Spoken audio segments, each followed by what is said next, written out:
All right then. Now we're seated. We have our wee cup.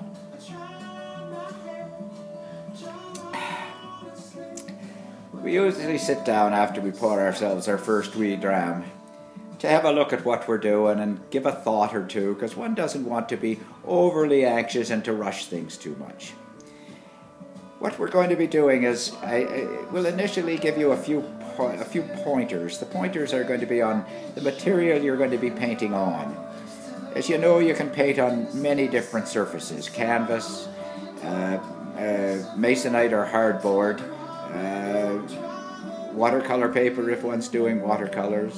If one's doing oils, one can paint on wood. A wood surface or a stone surface is adequate. I don't myself. I prefer to use masonite.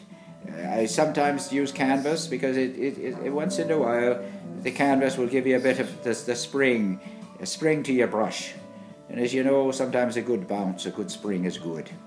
Anyway, in terms of masonite or hardboard, one does not want to go to an art supply place and buy pre-cut and pre-prepared panels at a preposterous price. One takes oneself to a nearby building supply store and buys a full sheet of masonite. That's a 4 foot by 8 foot. Now the majority of building supply places are quite willing to cut that for you. Now what I'll do, depending on what paintings I may be planning, I'll have it cut in half or in quarters, something that I can get in my vehicle.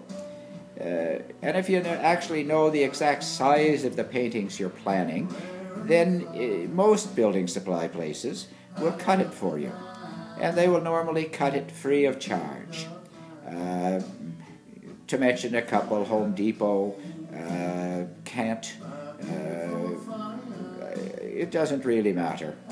Now the sheet of masonite, untempered masonite is the best, but if you can't get that, that's fine. I usually use 1/8 inch. I find 1/4 inch is usually too heavy, although 1/4 inch sometimes, depending on the size of the painting, won't have to be strapped.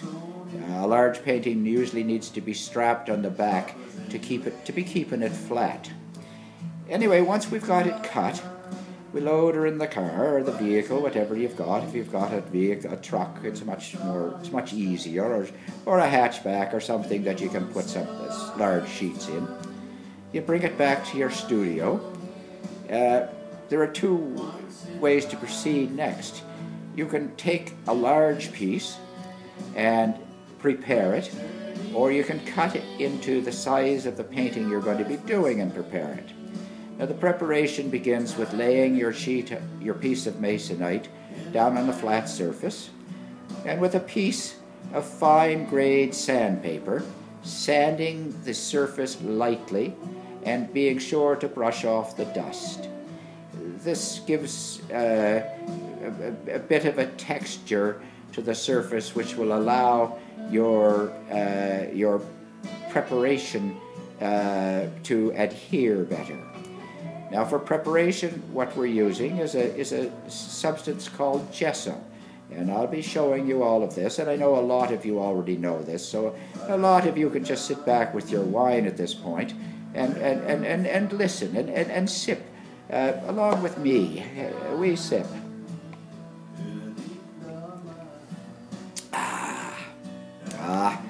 See, the nectar of the gods, as they say. Sometimes a wee single malt is every bit as good.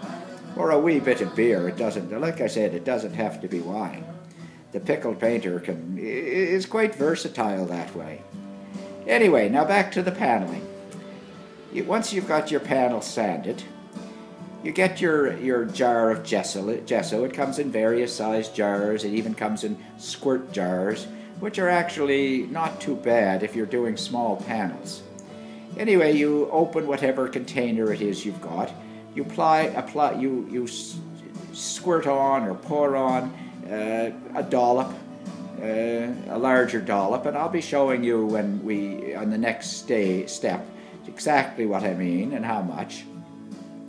You then take an ordinary everyday paint roller, and you have prepared along with, before we do this, you've got some plastic bags, larger plastic bags, big enough that your roller will fit in, 3 of them.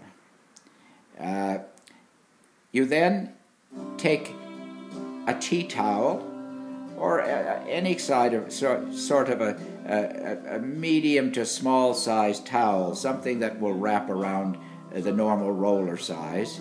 You soak it thoroughly, wring it out, and just lay it aside with the plastic bags. You then take your roller and you spread the gesso over the panel. Now, you do it evenly and you try and keep it. It's not necessary because it doesn't have to be like, you're not painting the wall of a house or something, so it doesn't have to be perfect, but you want it to cover the panel. You then let it dry, and while it's drying, you wrap the wet towel. It can be a terry towel, it can be cotton, anything. Wrap it around your roller and stick it in just one of the plastic bags. This keeps your roller soft and supple. You let your panel dry. You can then give it another little quick sanding, but it's not necessary. And you take once it's dry, you pour on another dollop or so of gesso, remembering that you've still got gesso on your roller, so you don't need as much now to cover the panel. And you then spread the gesso again. That's 2 coats is sufficient. Again, only this time you take your roller and you wrap it tightly in your wet towel, tucking in the corners. And again, I'll be showing you all of this in detail. You put it in the first plastic bag and twirl it around so the plastic bag is tight around the handle of the roller. You shove it in a second plastic bag and repeat the process, and then in a final one, and get it all nice and tucked in and tidy. The object, of course, being to keep the air off the roller so that the next time you take it out, it'll be supple and ready to use. Then when your panel is ready, you're ready. Now in the next episode, let's have another little drink here. I'm getting dry. In the next episode, I will actually then be taking the panel and showing you how we're going to proceed. There's plein air painting, which is painting outdoors from nature, which is the most fun of all, for a lot of reasons. But it's winter here now, and so we're not going to be doing that. And besides, we want to start with the various steps. The preparation of the palette, for example, the layout of the paints. We'll be doing the plein air painting come spring. For now, we're painting in the studio, and most people painting in the studio can do it from their head, but that doesn't work sometimes, or you can set up a still life if you like those sorts of things. Personally, I'm not a big still life person, but then you can have fun with apples and oranges. Balls of all sorts are interesting. Or you can be doing painting from a model, which is equally interesting. It goes along with the balls, but it's equally interesting. So shapes. We're talking of shapes, interesting shapes, and how to handle them, so to speak. Anyway, we will be going through all of that in detail. But we'll be showing first, if we're painting, a lot of people will be painting from the photographs they've been taking over the summer and over the years. And I'll be showing you initially how one transfers the image to your panel. For now, I'll be saying goodbye, God bless you, au revoir, à bientôt, à demain. Until next time, this has been the Pickled Painter. And here's to you, as we'd say in Scotland, up your kilt.